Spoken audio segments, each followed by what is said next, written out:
MS ধোনিয়ে নিজৰ ফেন্সক দিলে এটা বহুত ভাল খবৰ বিশ্বাস কৰক খবৰটো চাই কিনে আপোনাৰ বহুত ভাল লাগিব কিন্তু লাষ্টত আপোনাৰ বহুত দুখ লাগিব আপুনি যদি MS ধোনিৰ বিগ ফ্যান তেতিয়াহলে আপোনাৰ হৃদয় কান্দি পৰ্যন্ত দিব তো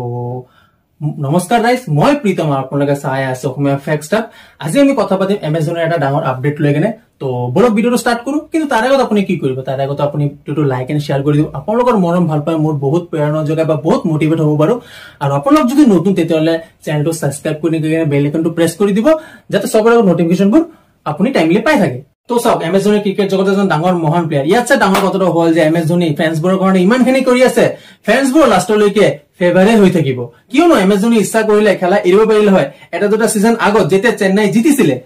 তাৰ পিছত MS ধোনি কি কৈছিলে এই যে ফ্যান্সবোৰ যে আহি আছে আৰু মোৰ যেতিয়ালৈ লাগিব যে মই চেন্নাইৰ কাৰণে কিবা কন্ট্ৰিবিউট কৰিব পাৰিম তেতিয়ালৈকে মই খেলি যাম তো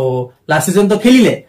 তো সবৰ মনতে এটাই কোৱেশ্চন যে MS ধোনি খেলিবনে নাই নাকি as a mentor as a coach আমি দেখা পাম এই লৈকে MS ধোনিয়ে একো ক্লিয়াৰলি কোৱা নাছিলে তো যেতিয়া লাষ্ট সিজন শেষ হ'ল তেতিয়া ধোনিয়ে কৈছিল যে নেক্সট সিজন খেলিব নেখেলি এটো তোৰ বডিয়ে কব সেই হিচাপত মই ডিসাইড কৰিম আপোনালোকে যদি লাষ্ট সিজন চাইছে তেতিয়াহলে ইমান ভাল তো প্ৰদৰ্শন নাছিলে কিন্তু চেন্নাইৰ কোনো প্লেয়াৰ আৰম্ভণিৰ 8-10টা মেচত ভাল প্ৰদৰ্শন নাছিলে সেই হিচাপত ধোনি তেওঁলোকৰ one of the stand out performer আছিলে তো ইয়াৰ পিছত যি ৰিপৰ্ট আহিল যে MS ধোনি তো ভাল খেলিব পাৰা নাই আৰু সাগে নেখেলিব তো খবৰ আহিছে যে MS ধোনি পুৰা মুড বনাই লৈছে যে তেও খেলিব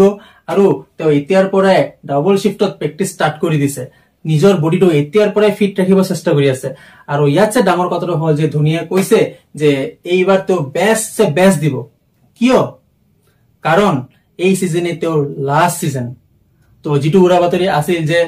ধোনি সাগেৰ নেখেলিব তো আমি থালাক আকৌ ফিল্ডত দেখা পাম আকৌ গৰ্জিব আকৌ হেলিকপ্টাৰ শট দেখা পাম আৰু আকৌ ষ্টাম্পিং কৰিব সেকেন্ডত কিন্তু এই সিজনে তেওঁৰ লাষ্ট সিজন হ'ব ইয়াৰ পিছত খেলিব নোৱাৰিব এইটো বেলেগ কথা এজ এ কোচ থাকিব এজ এ মেন্টৰ থাকিব কিন্তু এজ এ প্লেয়াৰ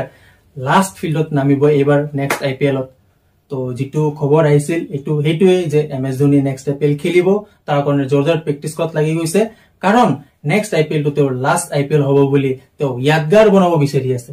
তো গোটে CSK ফ্যানৰ কাৰণে গোটে MS ধোনি ফ্যানৰ কাৰণে গোটে ইন্ডিয়ান ক্ৰিকেট ফ্যানৰ কাৰণে বহুত ভাল খবৰ যে আমাৰ মাহি ভাই আকৌ এবাৰ ফিল্ডত খেলিব দেখা পাম কিন্তু এটো লাষ্ট টাইম হ'ব বহুত ভাল খবৰ তো হয় কিন্তু লাষ্টত বহুত বেয়াও লাগিব তো কমেন্ট কৰিব আপোনালোকে যে MS ধোনিক আপোনালোকে যাব বিচাৰি নেকি এজ এ প্লেয়াৰ আৰু CSK ৰ কাৰণে কিমান ইম্পৰ্টেন্ট এই মহান প্লেয়াৰ তো আজিলৈ ইমানে নমস্কাৰ